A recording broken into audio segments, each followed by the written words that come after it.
Gadu pirmajai desmitgadēji piemita divi ļoti pozitīvi atslēgvārdi – Eiropas Savienība un NATO. Vienlaikus arī divi ar izteikti treknu mīnuszīmi – dišķibele un valsts nozagšana. Straujai ekonomiskajai izaugsmei valstī sekoja krahs, kuru toreizējais finanšu ministrs nosauca par nothing special.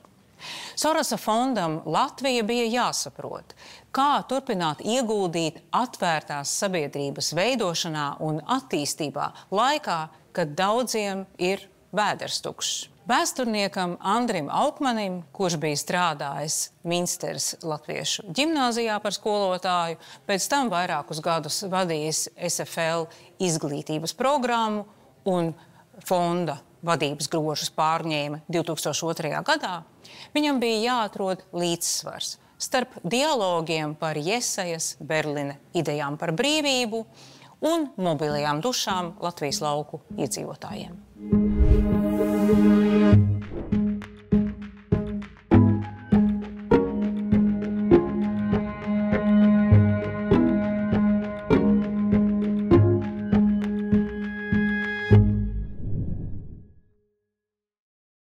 Es biju darbinieks Soros fondā Latvija ilgu laiku. Es jau fondu dibināju 93. gadā, bet es sāku darbu Soros fondā Latvijā jau 95. gadā, tieši izglītības jomā. Un pēc tam es atnācu uz galveno biroju un nodarbojos ar attīstību fondā. Jauns programmas, jauns projekts, jauns virziens. Un 90. gadu beigās vai pēdējā posmā tieši fondā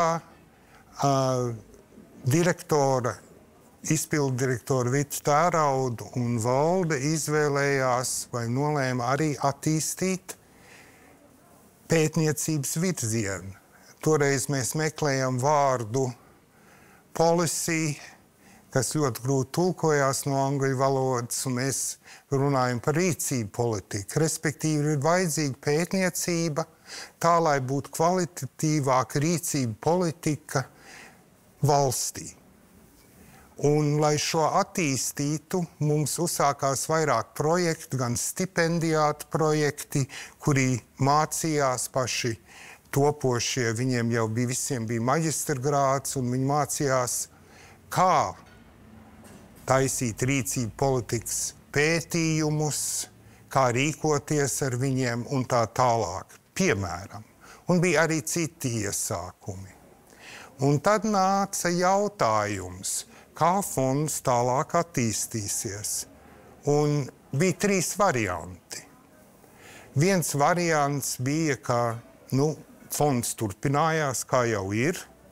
Ko tas nozīmē, bija turpin gan būt granta devējs, respektīvi dot finansiālu atbalstu projektiem un visādos virzienos, un arī turpināt šos rīcību politiku, kā var teikt, virzienu attīstību. Otra iespēja bija izveidot domnīcu, un tā bija tas virziens, ko beigās valde izvēlējās, kā atdalās zināmas programmas un arī zināma nauda no Soros fonda Latvija, un 2002. gadā izveidoja sabiedriskās politikas centru Providus, kas ir domnīca. Un trešais variants, ko neizvēlējās, bija, lai faktiski likvidētu fondu kā atsevišķu būtni un visu uzmanību dot domnīcai. Jautājums varbūt, kāpēc izvēlējās gan fondu turpināt, gan veidot domnīcu Providus. Tas bija faktiski ļoti loģisks lēmums, jo domnīcai, ja grib rīcību politiku veidot, tad jābūt faktiski neatkarīgam institūtam. Institūts, kurš pēta, vērtē, faktiski darbojās sabiedriskās politikas jomā neatkarīgi no citiem, ka viņiem ir savs spēks. Tā, lai cilvēki uztvert viņus nopietni. Un arī, lai neviens no ārpuses nemēģina viņus iespaidot. Fonds toties arī bija grantu devējs, respektīvi finansēja visādu jomu darbības ar grantiem. Vita Tērauda kļuva par Providus direktori, un mani valde aicināja kļūt par Soros fonda Latviju direktoru un skatīties, ka Soros fonds turpina eksistēt un turpina attīstīties palikušās jomās un arī jaunās jomās. Latvija kļuva par Eiropas Savienības dalību valsts 2004. gadā. Tas bija liels notikums. Arī Soros fonds Latvija bija strādājis pirms tam uz vairākiem projektiem, lai būtu diskusija par šo jautājumu un lai sabiedrība diskutētu arī par to, cik nozīmīgs vai svarīgs ir šis jautājums. Tas bija arī politiski sarežģīts laiks. Un saprotams, tas, ka mēs no mana viedokļa, jo man šķiet, ka arī no fonda viedokļa vai toreizēja valdes locekļi, saprotams, tas bija ļoti pozitīvs pagrieziens, ka mēs kļuvam dalību valsti šai ļoti nozīmīgai Eiropas valsts kopienas tīklā. Tas deva ļoti daudz iespējas valstī attīstīties. Tas arī, saprotams, kā daudz cilvēku domā, arī nes naudu Latvijai. Tas stiprināja arī netieši un tieši mūsu drošību pret naidniekiem. Par vērtībām. Soros fonds Latvija ir vērtību organizācija. Tāpēc mēs vienmēr runājam par atvērtu sabiedrību, kas pamatā ir tādas vērtības, kas nodrošina, kur doma ir par liberālu demokrātiskām vērtībām, kur indivīds un viņa viedoklis ir svarīgs, un indivīda darbība ir svarīga. Par vērtību nostiprināšanu, saprotams, tas nenozīmē, ka darbs bija izdarīts, ieejot Eiropas Savienībā. Varbūt varētu teikt, teiksim, sākās domas, es varu teikt, arī lielajā, mēs jau nojautām, ka lielajā atvērtās sabiedrības fondā, kas bija mūsu naudas devējs, Ņujorkā jau sākās domas par to, ka visi šie fondi, kas bija centrālajā un austrum Eiropā, ir tagad Eiropas Savienībā, var sākt nojaust, ka viņi sāk prātot, ko tagad? Šīs valsts ir tagad sasnieguši Eiropas Savienību. Viņiem zināmas lietas ir nodrošināts, viņas ir stiprinātas, ka viņi var labāk tagad cīnīties tālāk. Gan par vērtībām, gan par citām lietām. Jau pirms 2004. gada bija jau jūtams pieaugošs uzbrukums Latvijā pret Soros fondu Latvija, pret tā saucamiem sorosītiem. Un interesantā kārtā Tas sākās jau tas ir pēctecis jau 90. gados, kad bija ļoti lieli uzbrukumi Putina Krievijā pret Džordžu Soros un viņa darbību. Kāpēc tā? Džordžs Soros, kā liela personība, bija bagāts. Viņš darbojās par atvērtu sabiedrību. Viņš bija ārzemnieks un viņš bija ebrejs. Un visi šie faktori varēja dažādāk iestādāties uz publiku.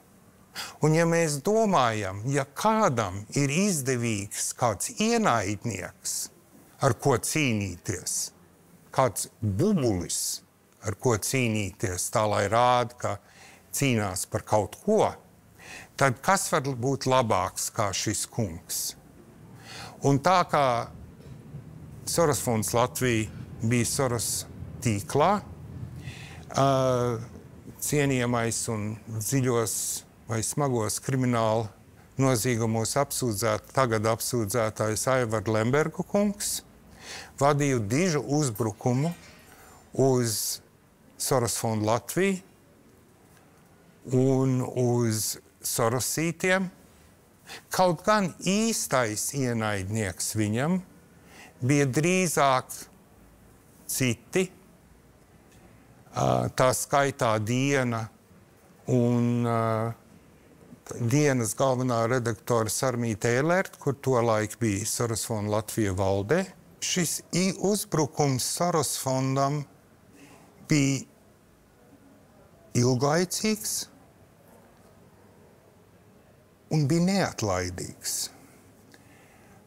Galvenais rupors bija Neatkarīgā Rīta avīze un divi žurnālisti, Dreiblats un Rozenbergs, rakstīja daudz.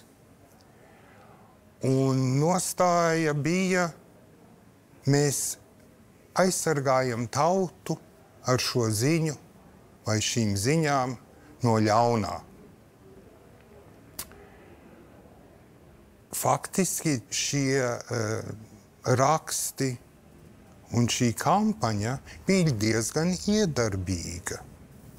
Jo, ja atkārto to pašu dienu dienā, gadu pēc gada, saprotams, cilvēki sāks teikt, sāks domāt, droši vien, ja ir visi šie dūmi, tur jābūt uguns kaut kur, tur kaut kur jābūt, tur droši vien ir kaut kādas taisnības. Un cilvēki sāk prašņāt, kas ir tie Sorosīti un kāpēc viņš to dara? Cilvēki jau neko nedara tikai kaut kādu vērtību ziņā, vai ne? Tur jābūt kaut kur aizmugurē. Kaut kas aizmugurē, un vienkāršais izskaidrojums ir konspirācija. Un ja uzvelk konspirācijas teorijas un atkārto to pašu ziņu, tā ir ļoti efektīva metode, kā radīt šaubas cilvēkos par lietām. Jo tur ir vienkāršas atbildes uz sarežģītiem jautājumiem. Jā, runājot par vērtībām, 2005. gadā Latvijā bija pirmais praids. Tajā laikā notika varmācīgu uzbrukumu cilvēkiem. Un bija divējādas sajūtas, teiksim, fondā maniem kolēģiem un pārējiem. Dažiem bija patieši, daži bija šokā. Patiešām, kā 2005. gadā mēs esam Eiropas Savienībā, kā var būt tā, ka fiziski uzbrūk cilvēkiem par to, kādi viņi ir. Bet īstenībā tas nebija šoks. Tas bija drīzāk kaut kas vairāk kā skumjas, kā atgādinājums, cik daudz vēl ir darāms, lai vēl vairāk cilvēku atzīst citus cilvēkus par cilvēkiem ar visām tiesībām, kas ir individam. Ka dažādība nav nopeļama, ka citāds nav slikts, bet drīzāk var būt interesants un rosinošs. Fonds tajā laikā un jau pirms bija strādājis LGBT jomā, vēl ar vienu šogad mums nav vienlīdzība tiesībās, kā varētu teikt, kaut vai civilās tiesībās starp LGBT cilvēkiem un pārējo tautu. Tas ir garš, tā ir gara lieta. Un vērtība, attīstība vai pārmaiņas ir grūts. Ja mēs skatāmies Eiropas Savienībā, tad LGBT jautājumu Latvija ir viena no, kā varētu teikt, vismazāk attīstīt šajā jomā. Žēl, bet tā ir. Es varētu teikt saprotams, ja cītīgi uzbrūk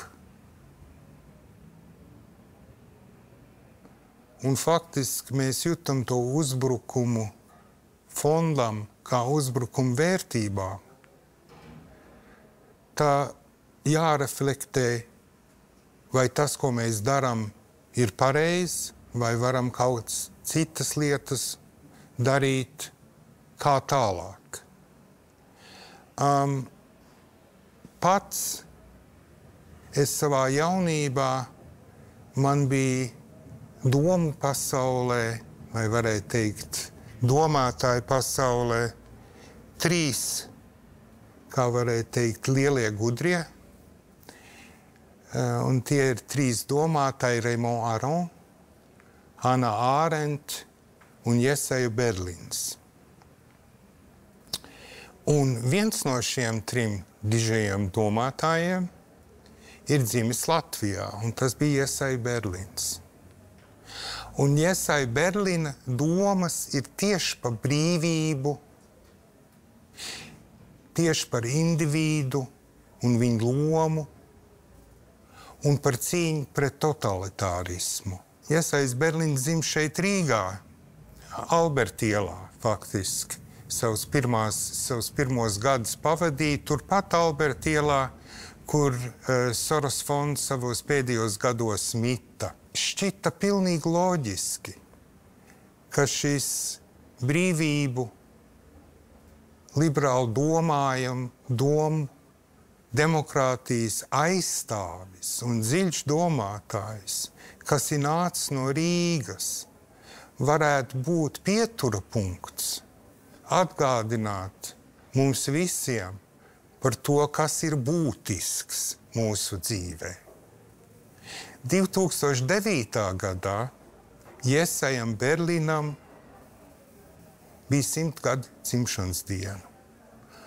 Un fondā nolēmam, ka vajag vairāk runāt par Jesaju Berlinu un ar to par rīdznieku, kura domas ir būtiskas, un iepazīstināt visus Latvijā ar viņa domām, ne tikai ar viņa domām, bet ar ceļu, kā diskutēt par šīm lietām. Un šeit man tagad ir līdz vēl, es atklāju savos rakstos, vēl no pirmās konferences, ko mēs rīkājam tieši viņa 100. dzimšanas dienā, un te ir vāks, kur ir programma, bija vesela nedēļa ar lekcijām, ar sarunām, pat ar operu par Jesaju Berlinu.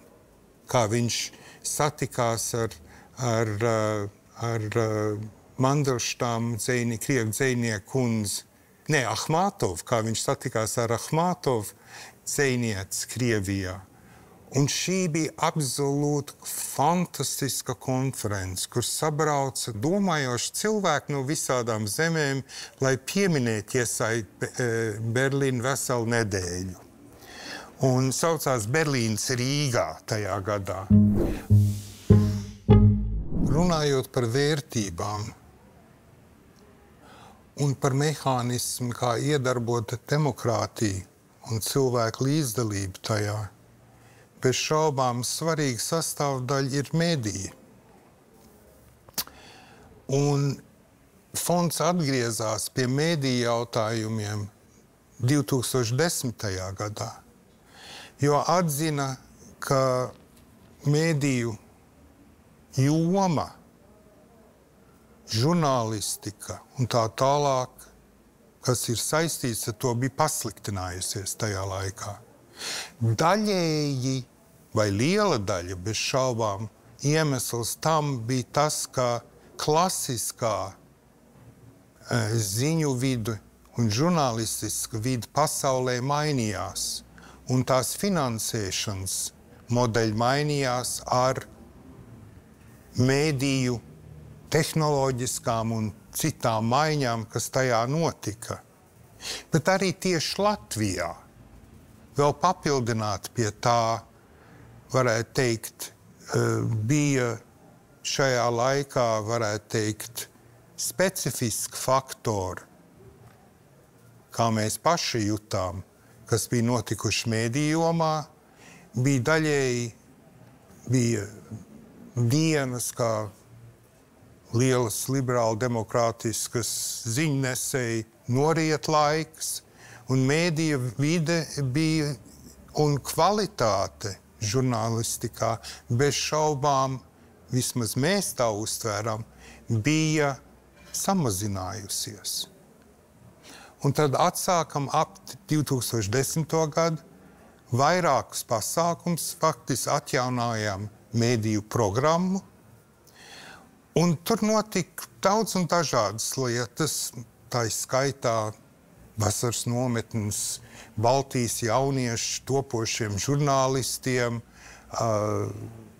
un daudz citas lietas. Varbūt projekti, kas tika izveidoti toreiz un kam vēl ar vien ir savs spēks, varētu teikt šodien. Viens ir, ko gribu pieminēt, ir Mana balss, ko varētu saukt par demokrātijas rīku, kas ir plaši pazīstams un izmantojams vēl ar vienu, un droši vien vēl biežāk mūsdienās. Un otrs, kas ir ļoti būtiski, ir pētniecība. Un šeit tika stingri atbalstīta Baltijas pētnieciskās žurnālistikas centra izveidu un nodrošināšana, Rebaltika, jo pētnieciskā žurnālistika, varētu teikt, ir dārga, viņa ir laikietilpīga, lai būtu nozīmīgai, viņai jābūt kvalitatīvai, un viņai vajadzētu atstāt zinām iespaidu un vest, lai cilvēki domā par to, ne tikai cilvēki, lai arī atbildīgas personas, kā varētu teikt, valstī dzirdēt šo un domāt par tiem jautājumiem, kas tiek pacelti.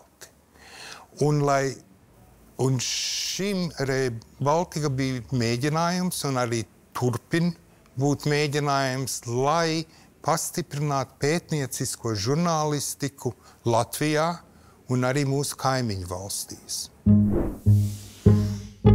Mīļākais piemērs ir to sauc par ārkārtas palīdzības fondu, ko izveidoja Džordžs Soros tieši krīzes laikā, un 9. gadā izsludināja, ka var pieteikties fondi uz projektiem, kas izpalīdz mazaizsargātiem cilvēkiem visādos veidos šajā saimnieciskās krīzes laikā. Jo atziņa ir, kas saprotams, tad, kad ir saimnieciskās krīzes, tad, kad cilvēkam, caurmēr cilvēkam klājas slikti, tas nav labi demokrātijai, Tas nav labi sabiedrībai, tas nav labi valstī. Var visādi sliktumi no tā izrietēt. Un tie projekti, man liekas, bija mani mīļi. Viņi bija lieli, kā varēja teikt tajā laikā. Pirmais, ko es atceros un ļoti labi atceros, ir projekts Paēdušai Latvijai, kas bija ļoti vienkārša lieta, pārtikas banka. Bet tā bija mērķiet uz visu Latviju. Visi tie, kur bija pēkšņi bez darba, kas bija kļuvuši nabadzīgi.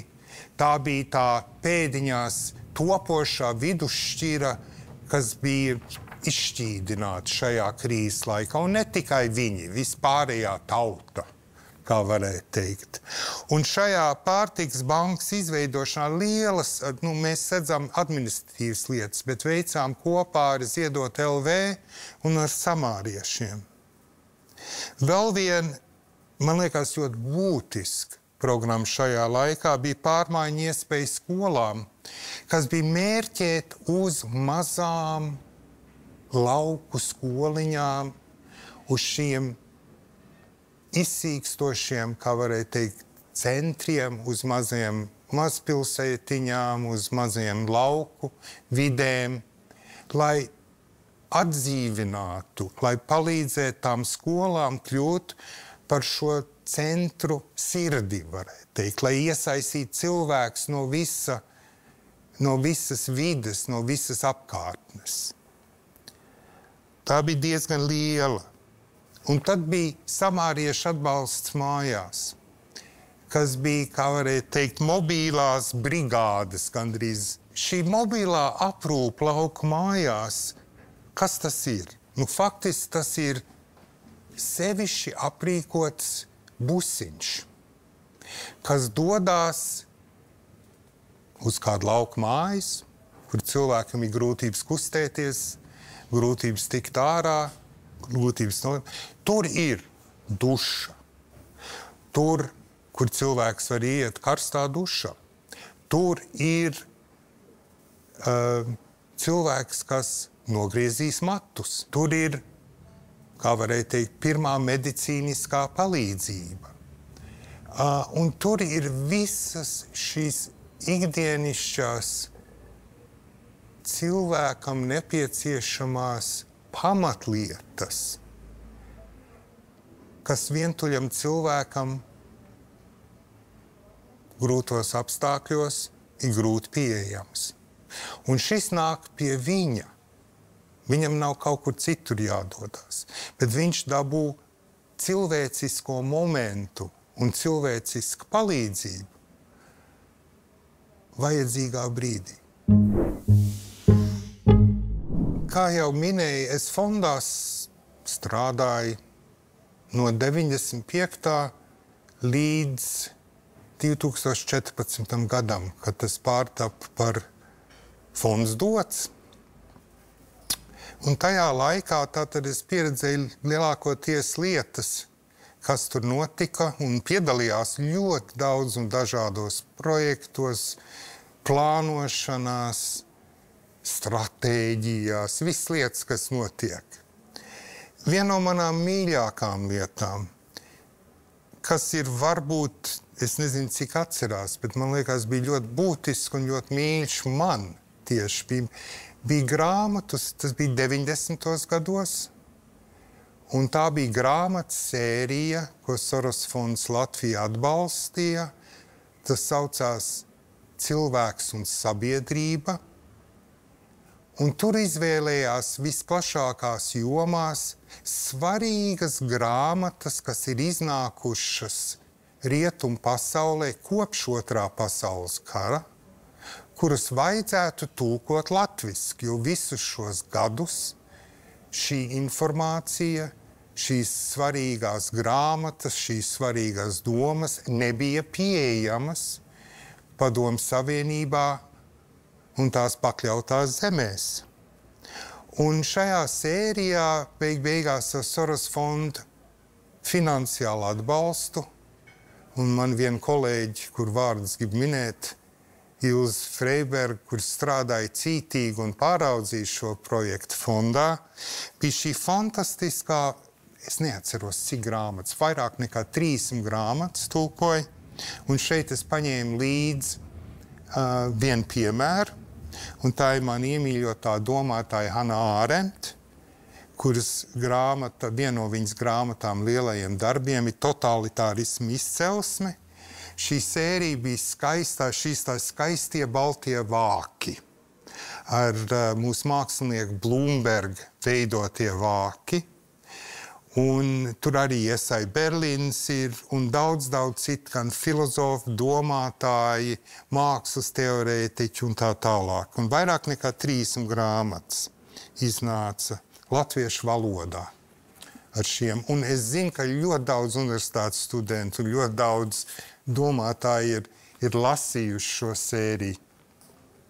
Tā ir viena man ļoti mīļa lieta, jo es mīlu grāmatas un es mīlu domātājus un tā tālāk. Man tāds ļoti jauks atmiņu brīdis bija 20 gadu jubileja, kas bija Nacionālā mākslas muzejā, kur atbrauc Ārija Naiers, cilvēki bija sanākuši kopā, bija garas un īsas runas, kā jau jubilejās, bet arī tik izstādīts starp mūsu burvīgo mākslu kolekciju, kas mums tur ir, bija izstādīti uz podestiem visādi objekti, kas atgādināja atsevišķu projektus, posmus, darbības fonda vēsturē. Viņi bija uz podestiem uzlikt vai nu grāmata, vai objekts, vai kaut kāds mākslas darbs, vai kaut kas cits, kas atgādināja fonda 20 gadu darbību. Un es staigājot starp šiem objektiem un starp mūsu lielo meistaru mākslu, man bija tāds pacildāta sajūta par to, kurā vidē es esmu bijis ar deksmīgiem cilvēkiem un kur es dzīvoju.